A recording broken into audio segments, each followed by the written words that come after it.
Fala pessoal, tudo bem com vocês? Aqui é o Jonathan falando. Estou aqui para falar da segunda rodada da Copa Libertadores que acontece nesta terça, quarta e quinta-feira. Então bora lá começar, já peço para você deixe seu like no vídeo e siga para mais conteúdos, também se inscreva no canal se não for inscrito e também dá aquela força divulgando esses e mais vídeos para ajudar quem está começando. Bora lá começar a falar nossa aqui da Libertadores, começando por cada um dos grupos, né? Passando grupo por grupo. Passando pelo grupo A, lembrando que estou gravando esse vídeo aqui antes da rodada do Brasileirão, então vamos dar uma ponderada em algumas coisas. E você me pergunta por que você está me gravando antes da rodada e não um dia antes ou na hora? É porque eu sou um pobre trabalhador, né? Não dependo, não vivo só disso, então a gente tem que se organizar, tem que gravar as coisas com um pouquinho de antecedência. E aliás, vou contar um bastidores. Eu fiz um vídeo sobre os times paulistas que vão disputar a Série B, né? Eu gravei assim, gravei sobre o Novo Horizontino, tranquilo, né? Novo Horizontino falei bem, time que vai brigar pro acesso. Eis que eu solto o vídeo, acho que quinta-feira de manhã, e aí, horas depois que eu soltei o vídeo, o Novo Horizontino demite o técnico do nada. Mas são coisas que acontecem, é o risco. Começando pelo grupo A, o Botafogo recebe na terça-feira o Carabobo da Venezuela e o Estudiantes recebe a Universidade do Chile. Na primeira rodada, o Botafogo perdeu para lá o fora de casa, também não jogando um grande jogo. Agora tem o jogo, o time mais fraco do grupo, o jogo mais fácil que tem.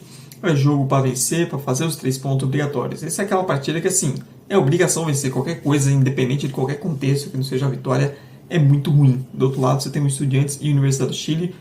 Jogo muito importante para ambos, pois quem vencer aqui sai com 6 pontos nas duas primeiras rodadas, sai numa situação boa, pensando que, junto com o Botafogo, são os 3 times que vão brigar pelas 2 vagas, vencer as 2 primeiras rodadas é muito positivo, especialmente o Universidade do Chile. Imagina, começar a Libertadores vencendo o Botafogo em casa, Estudiantes fora, seria sensacional para os chilenos, que estavam com 4 anos sem disputar a Liberta, muito tempo. O grupo B é um grupo que já é bem interessante, essa rodada também é boa, né? Temos o River Plate recebendo o Barcelona de Guayaquil, de péssimas lembranças, e o Independiente Del Valle recebendo o Universitário do Peru. Primeira rodada, vitória do Barcelona em casa contra o Del Valle por 1-0, River venceu fora de casa o Universitário por 1-0, então temos 2 vencedores da primeira rodada se enfrentando. Um jogo que promete ser bem legal nesse sentido, porque o River Plate tem um time individualmente legal, um time que vem investindo, mas assim, desde que o Galhardo voltou, falta jogar bola, né? É um problema esse time, para jogar bola é complicado. E o Barcelona de Guayaquil, que é a sensação, né? Eliminou o Corinthians para Libertadores, tem seu técnico, o segundo Castilho, com todo sua estileira, então é um confronto bem interessante. Pelo que vem mostrando os times, não seria surpresa o Barcelona conseguindo sair pelo menos com empate aqui no Monumental. E no outro, o Del Valle é favorito contra o Universitário, e se o Del Valle não ganhar do Universitário, né, começa a ficar numa situação chata também. Aí vai ter que buscar pontos contra River e Barcelona e o sarrafo maior. Esses jogos acontecem na terça-feira também. Na quarta, temos o grupo C, que é o grupo do Flamengo. Flamengo que recebe o Central Córdoba, enquanto que também na quarta-feira a LDU recebe o Deportivo Táchira. Primeira rodada, o Flamengo venceu o Táchira fora de casa por 1-0, longe de uma atuação que empolgasse muito, pelo contrário. Um Flamengo que claramente não jogou tudo que pode, não jogou um jogo abaixo, ainda no final ainda conseguiu dar chance para o Táchira quase empatar, mas fez a obrigação dos 3 pontos, e agora tem um jogo em casa contra o Central Córdoba, que vem pressionado, que precisa pontuar, porque o confronto direto em casa contra ele deu empatou em 0-0, não conseguiu vencer, ou seja, vai ter que buscar esses pontos improváveis, vai ter que pontuar ou até ganhar mesmo fora de casa de Flamengo ou LDU, além, claro, dos confrontos contra o Táchira para brigar por classificação. Então, o Flamengo tem aí um adversário que precisa, que não pode perder, que tem essa pressão nas costas. E o Flamengo é um time muito melhor, jogando diante do seu torcedor, marcando a meta cheio. A expectativa é que o Flamengo que joga muito melhor, consiga vencer e já começa a ficar numa situação pensando em classificação mais tranquila. E a LDU também no outro jogo é muito favorita, jogando em casa, no Casablanca, contra o Táchira. Qualquer coisa que seja uma vitória aqui da LDU vai ser surpreendente. O grupo D, que tem aí, jogos em dias diferentes, você tem Libertad e Tajeres na terça, enquanto que na quinta-feira o São Paulo recebe o Alianza Lima no Morumbi. Libertad e São Paulo que venceram fora de casa na primeira rodada, o São Paulo venceu o Tajeres, o Libertad venceu a Alianza. E são os dois favoritos. Depois da primeira rodada o favoritismo cresceu, o Libertad joga em casa contra um Tajeres que não vem bem na temporada até aqui, apesar de ter ganho a Supercopa da Argentina, e assim, o que mostrou também contra o São Paulo, nossa, também foi complicado. Aliás, Tajeres e São Paulo foi um jogo terrível, e Tajeres só foi tentar ali uma pressão no fim e tudo mais, mas também foi uma atuação bem abaixo Libertad aqui tem essa questão de jogar em casa, e se vencer, já abre 6 pontos pro Tajeres na classificação, então é uma situação boa. Enquanto o São Paulo aqui, o São Paulo também empolga? Nem um pouco, e tá sem o Oscar, o Lucas também com questões musculares, sem o Oscar e o Lucas, que é um time que empolga ainda menos, o trabalho do Beldia também não empolga, cada vez mais pressionado, né? Parece que a cada jogo é uma final diferente para os Beldia. Mas assim, venceu na estreia, joga em casa do seu torcedor, contra em tese o adversário mais fraco do grupo. Que, imagina, Paulo Guerreiro voltando no Morumbi. Tem Paulo Guerreiro e Nuno Barcos como seja atacante ainda. Então não é o São Paulo que tem condições aqui de vencer, emplacar 6 pontos. E mesmo com todos os problemas, já ficar numa situação mais confortável dentro do grupo. Indo para o grupo E, que é o grupo de brasileiros, o grupo que também rodará na quinta-feira. O Racing recebe o Atlético Bucaramanga, enquanto o Colo-Colo recebe o Fortaleza. O Racing que teve para mim a grande atuação na primeira rodada da Libertadores, um 3-0 no Fortaleza, que não resume o que foi o jogo, que foi um jogo para 6 do Racing. Um domínio assustador, tanto principalmente do ponto de vista negativo do Fortaleza, e jogando em casa contra o Bucaramanga, que empatou um 3-3 maluco com o Colo-Colo, é favorito aqui. Por mais que o Racing no Campeonato Argentino não é um time que vem oscilando nas Copas, impressionante, principalmente como brasileiros, como um time que cresce. E é favorito para vencer e já começar também a ficar numa situação mais tranquila. Enquanto Colo-Colo e Fortaleza fazem uma final. Jogo no Chile, Fortaleza precisa dar uma resposta. O Fortaleza que também o extracampo do clube está bem agitado para ajudar a piorar a situação dentro de campo. E acho que, cara, perder pro Colo-Colo aqui vai deixar os Fortaleza numa situação que eu acho bem desanimadora. Mais que tabela, resultados, é questão de moral e tudo mais. Acho que afetaria demais ainda. Então, um jogo que Fortaleza precisa sobreviver. Um empate já ficaria de bom tamanho, já ajudaria a estancar a sangria da derrota em casa.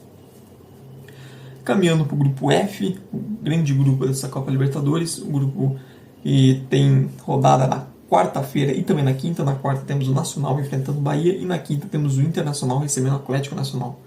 Primeira rodada tivemos os colombianos metendo 3-0 em casa do Nacional, está até surpreendente pelo tamanho do placar. Enquanto que Bahia e Inter fizeram um bom jogo. Bahia um pouco melhor, mas o Inter também levando perigo e conseguindo empate no fim. O Bahia joga fora de casa com o Nacional. E assim, depois da traulitada que o Nacional recebeu no primeiro jogo, acho que o Bahia tem totais condições aqui de ir no Uruguai. É um ambiente, se o estádio vai ter pressão e tudo mais. Mas assim, o Bahia, se conseguir repetir o desempenho que teve no algo próximo de desempenho na estreia, tem totais condições de ir lá e buscar o triunfo no Uruguai. Não seria nenhuma surpresa, não. É um time que vem jogando bem e tudo mais. Só que é aquilo, né? O Bahia tem dois pequenos problemas, que é os seus goleiros, independente de quem seja, não passa confiança. Não tem um goleiro que traga um mínimo de segurança pro torcedor, nem pro time. E o ataque perde muito gol, né? Um time que tem dificuldade de transformar as chances que cria, o seu volume de jogo em gols. Uma competição de tiro curto, 6 jogos, isso pode ser um problema grave. Enquanto que o Inter faz um grande jogo contra o Atlético Nacional. O Inter que sequência, né? Pegou Flamengo e Bahia fora de casa. E não perdeu nos 2 jogos de jogo. E jogou bem dentro na medida do possível. Vamos ver agora jogando em casa, o Atlético Nacional bem animado. Todo confronto nesse grupo é direto, mas esse jogo também tem os jogos em casa acabam tendo um peso ainda maior. O Inter aqui e o Roger Machado fazendo um ótimo trabalho.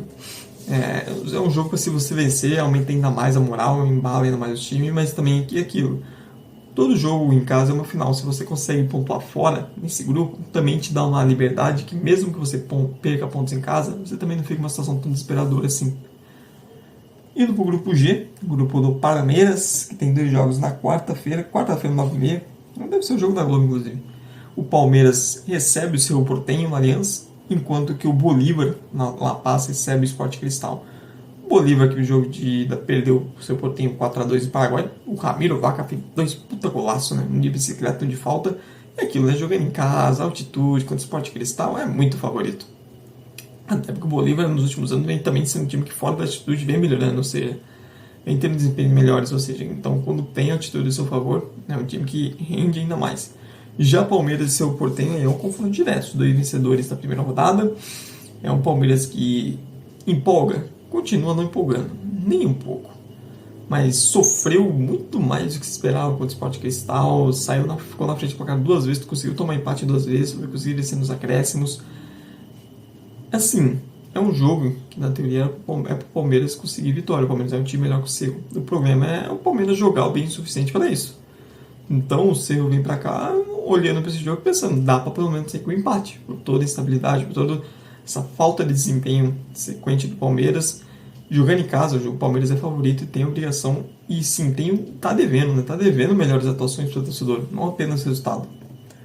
E o último grupo, o grupo H, nós temos um jogo na terça, que é o Peñarol recebendo o simpático San Antonio Bulu. E na quarta-feira o Olímpia recebendo o Vélez Sarsfield no Defensores del Chaco. Primeira rodada tivemos os bolivianos do Bulu fazendo um resultado espetacular, conseguindo a vitória no finalzinho ali no 3-2 contra o Olímpia, enquanto que o Vélez ganhou também nos acréscimos do Peñarol, mostrando também o equilíbrio nesse grupo. Agora um Peñarol recebendo o San Antonio, é muito favorito. Os bolivianos já estão fazendo história de participar, já estão fazendo história de ter conquistado uma vitória em cima de um tricampeão de Libertadores. Estão totalmente franco-atiradores. A obrigação toda aqui é do Peñarol de vencer e de fazer saldo também, é muito importante. Enquanto que o Olímpia e Vélez, esse sim é um jogo duríssimo. Dá pra dizer tranquilamente, até pela questão de classificação, tradição das equipes, um dos grandes jogos dessa rodada da Libertadores. Mas é isso, pessoal. Essa é a minha opinião. Nos comentários você pode deixar suas, se discorda ou concorda, seus palpites. O espaço é livre. Não esqueça de dar like aqui no vídeo e de se inscrever no canal e também de dar aquela força divulgando os vídeos para ajudar quem está começando. Muito obrigado mesmo por você que viu até o fim. Tchau, tchau e até a próxima.